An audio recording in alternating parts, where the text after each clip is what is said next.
అనంత కరుణామయుడు పరమ కృపాశీలుడు అయిన అల్లాహ్ పేరుతో. బిస్మిల్లాహిర్ రహ్మానిర్ రహీం. ఆయత్ నంబర్ 16. قال فبما أغويتني لأقعدن لهم صراطك المستقيم. ఆయత్ నంబర్ 16. నీవు నన్ను భ్రష్టుణ్ణి చేసిన కారణంగా నేను వీళ్ల కోసం అంటే మానవుల కోసం నీ రుజుమార్గంలో మాటు వేసి కూర్చుంటాను. 14. నన్ను భ్రష్టుణ్ణి చేశావు అని ఇబ్లీసు ఏకంగా దైవాన్నే తప్పు పట్టడం విచిత్రంగా అనిపించవచ్చు. నిజానికి ఇది దైవ ప్రణాళికలో భాగం అన్న సంగతి మరువరాదు. ఒకవేళ దేవుడు తలుచుకుని ఉంటే మేము షిర్కు చేసేవాళ్ళం కాము అని ముష్రికులు అనడం కూడా ఇటువంటిదే. ఆయత్ నంబర్ 17. ثم لآتينهم من بين أيديهم ومن خلفهم وعن أيمانهم وعن شمائلهم ولا تجد أكثرهم شاكرين. ఆయత్ నంబర్ 17. ఆ పైన ముందు నుంచి వెనుక నుంచి కుడివైపు నుంచి ఎడమవైపు నుంచి వాళ్లపై దాడి చేస్తాను. వారిలో చాలామందిని నీవు కృతజ్ఞులుగా పొందవు అని ఇబ్లీస్ సవాలు చేశాడు. 15.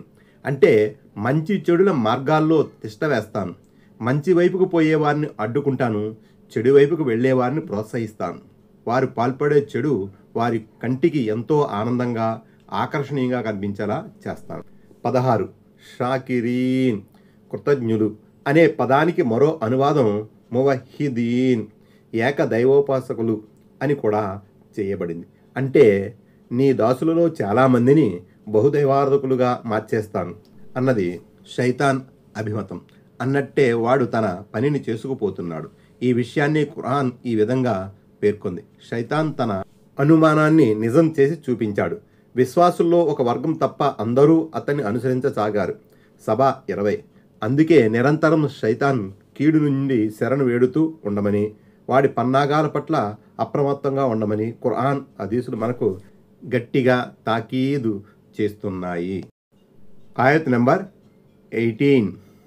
قال اخرج منها مذءوما مدحورا لمن تبعك منهم لأملأن جهنم منكم أجمعين. ఆయత్ నంబర్ 18. అప్పుడు అల్లాహ్ తుచ్చుడవై ధూర్తుడవై ఇక్కడి నుండి వెళ్ళిపో, వారిలో ఎవరు నీ మాట వింటారో మీ అందరితోనూ నరకాన్ని నింపుతాను అన్నాడు. ఆయత్ నంబర్ 19. ويا آدم اسكن أنت وزوجك الجنة فكلا من حيث شئتما ولا تقربا هذه الشجرة فتكونا من الظالمين. ఆయత్ నంబర్ 19. ఓ ఆదం, నువ్వు నీ భార్య ఇద్దరూ స్వర్గములో ఉండండి. మరి మీరు కోరిన చోట నుంచి మీకు నచ్చిన దాన్ని తీసుకుని తినండి, కానీ ఆ వృక్షం వద్దకు మాత్రం పోకండి. పోయారా మీరిద్దరూ దుర్మార్గుల్లో చేరిపోతారు అని మేము చెప్పాము. 17.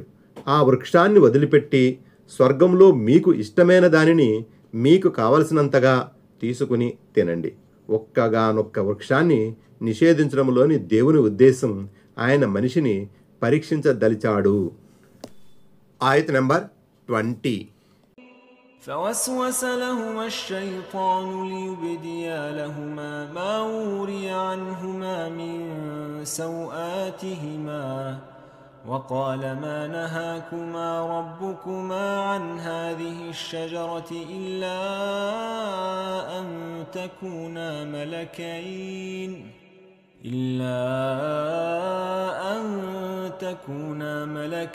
أو تكونا من الخالدين. ఆయత్ నంబర్ 20. తరువాత సైతాన్ పరస్పరం వారి ఇరువురికి కనబడకుండా ఉన్న వారి మర్మస్థానాలను వారి ముందు బహిర్గతం చేసే ఉద్దేశంతో వారిద్దరి ఆంతర్యాల్లో దుష్ప్రేరణ రేకెత్తించాడు. మీరు దైవదూతలైపోతారేమో, ఎల్లకాలం సజీవులుగా ఉండేవారిలో కలిసిపోతారేమోనని మీ ప్రభు మీ ఇద్దరిని ఈ వృక్షం వద్దకు పోకుండా వారించాడు సుమా అని సైతాను వారితో అన్నాడు. 18. ఆదం అలైహిస్సలాం, హవ్వ అలైహిస్సలాంపై ఉన్న స్వర్గ ఆచ్ఛాదనను తొలగించి వారిద్దరినీ తల వంచుకునేలా చేయాలన్నది అసలు సైతాను ఎత్తుగడ.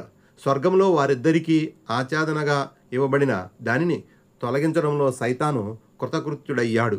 మూలంలో సౌ ఆత్ అనే పదం ఉపయోగించబడింది. దీని ఏకవచనం సౌ అతన్ అంటే మర్మావయాలన్న మాట.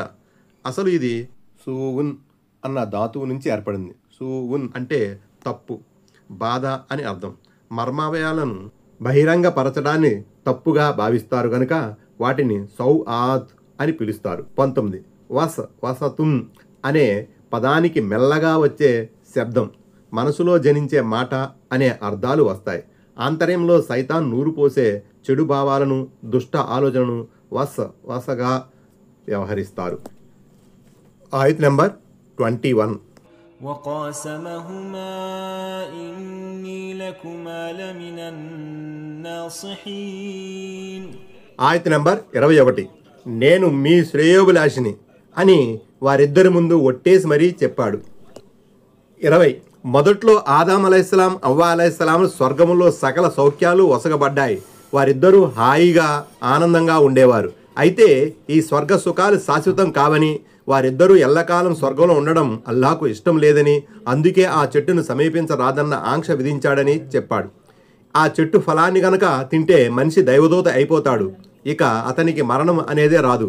నేను మీ మంచిని కాంక్షించేవాడిని గనక ఈ సంగతి చెబుతున్నాను, లేకపోతే నాకెందుకు ఈ గొడవ అంటూ సైతాను తన మాయ మాటలతో వారిద్దరినీ బోల్తా కొట్టించాడు. కల్లా కపటం కాన రాని వారు ఆదం అలైహిస్సలాం, హవ్వ అలైహిస్సలాం. సాధారణంగా ఇలాంటి నిష్కల్మష మనస్కులు మోసగాళ్ల మాయోపాయాలకు బలైపోతుంటారు. ఆయత్ నంబర్ 22.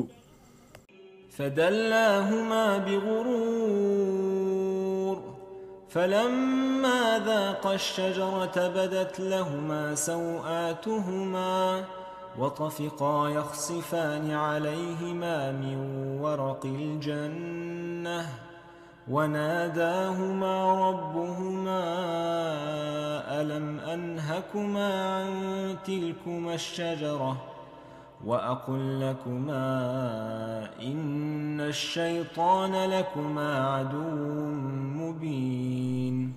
ఆయత్ నంబర్ 22. ఆ విధంగా వాడు వారిద్దరినీ మోసపుచ్చి క్రిందకి తీసుకువచ్చాడు. వారిద్దరూ ఆ వృక్షం రుచి చూడగానే ఇద్దరి మర్మస్థానాలు ఉండకరి ముందు బహిర్గతం అయిపోయాయి. అప్పుడు వారిరువురు స్వర్గంలోని ఆకులను తమపై కప్పుకోసాగారు. వారి ప్రభు వారిని పిలిచి, మీరుభయులు ఆ చెట్టు వద్దకు పోరాదని నేను మిమ్మల్ని వారించలేదా? సైతాన్ మీ బద్ధ విరోధి అని నేను మీకు ముందే చెప్పలేదా అన్నాడు. 21. అసలు మూలంలో దల్లా అనే మాట వచ్చింది. దీని మూలపదం తద్లియా, ఏదైనా వస్తువును పైనుంచి కిందకి వదలటాన్ని తద్లియా లేదా ఇద్లా అంటారు. సైతాను ఈ ఆది దంపతులను వారున్న ఉన్నత స్థానం నుంచి అధోగతి వైపుకు పురుగొల్పి నిషిద్ధ వృక్షాన్ని రుచి చూసేదాకా దిగదార్చాడని ఇక్కడ భావం. 22. ఆదాం అలైహిస్సలాం మరియు హవ్వ అలైహిస్సలాంలు తెలియక చేసిన తప్పుకు ప్రతిఫలం ఇది. దాని మూలంగా వారి మర్మస్థానాలు బహిర్గతం అయ్యాయి. వారిద్దరూ సిగ్గుతో కుచించుకుపోతూ స్వర్గంలోని ఆకులను ఆ స్థానాలపై గబగబా అతికించుకోసాగారు. ఈ నేపథ్యంలో వహబ్ బిన్ ముంబా ఇలా అంటున్నారు, అంతకు మునుపు వారికి అల్లాహ్ తరపున జ్యోతిర్మయమైన దుస్తులు ప్రదానం చేయబడ్డాయి. వాటికంటూ ఓ ప్రత్యేక రూపు లేకపోయినప్పటికీ అవి వారి మర్మస్థానాలకు ఆచ్ఛాదనంగా ఉండేవి. ఇబ్నే కసీర్. ఆయత్ నంబర్ 23. قالا ربنا ظلمنا أنفسنا وإن لم تغفر لنا وترحمنا لنكونن من الخاسرين. ఆయత్ నంబర్ 23. వారిద్దరూ, మా ప్రభు, మేము మా స్వయానికి ఎంతో అన్యాయం చేసుకున్నాం. ఇప్పుడు నీవు గనక మాకు క్షమాభిక్ష పెట్టి మాపై దయతలచకపోతే నిశ్చయముగా మేము నష్టపోతాము అని వేడుకున్నారు. 24 క్షమాపణకై వేడుకోవడానికి హజరత్ ఆదం అలైహిస్సలాం అల్లాహ్ వద్ద నేర్చుకున్న వచనాలివే. అల్-బక్రా సూరాలోని 37వ ఆయతులో ఇది వివరంగా వచ్చింది. మనిషికి సైతానుకు మధ్య ఉన్న ప్రధాన వ్యత్యాసం ఇదే. సైతాను దైవాజ్ఞను ధిక్కరించడమే గాక తన చేష్టను సమర్థించుకునే ప్రయత్నం చేశాడు. దానికోసం తర్కంలోకి వెళ్ళాడు, ఊహాగానాలు చేశాడు. తత్కారణంగా దైవ సన్నిధిలో చీత్కారానికి గురయ్యాడు. కానీ హజరత్ ఆదం అలైహిస్సలాంనే చూడండి, ఆయన తన తప్పుపై సిగ్గుతో కుమిలిపోయారు. దైవ సన్నిధిలో పశ్చాత్తాపం చెందారు, క్షమాభిక్ష పెట్టమని అర్థించారు. అప్పుడు దేవుడు ఆయన్ని క్షంతవ్యుడిగా ఖరారు చేశాడు. ఈ విధంగా 2 మార్గాలు స్పష్టంగా ముందుకు వచ్చాయి. ఒకటి సైతాను మార్గం, రెండవది సజ్జనుల మార్గం. తప్పు చేసింది గాక దానిపై పాతుకుపోవడం, లేనిపోని ఆధారాలు నిదర్శనాలు చూపి అది ఒప్పని సమర్థించుకోజూటడం సైతాన్ మార్గం. మానవ దౌర్బల్యం వల్ల తప్పు జరిగినప్పుడు సిగ్గుతో కుచించుకుపోవడం, దైవ సన్నిధిలోకి వచ్చి అణకువతో పశ్చాత్తాపపడడం, క్షమాపణ కోసం దీనాతి దీనంగా వేడుకోవడం సజ్జనుల మార్గం. ఇదే రుజుమార్గం. దేవుడు మనకు కూడా ఇటువంటి సద్బుద్ధి నొసగుగాక. ఆమీన్. ఆయత్ నంబర్ 24. قال اهبطوا بعضكم لبعض عدو ولكم في الأرض مستقر ومتاع إلى حين. ఆయత్ నంబర్ 24. దిగిపోండి, మీరు ఒండొకరికి విరోధులు, భూమిలో మీకు నివాస స్థానం ఉంటుంది, ఒక నిర్ణీత కాలం వరకు మీరు అక్కడే లబ్ధి పొందవలసి ఉంటుంది అని సెలవిచ్చాడు.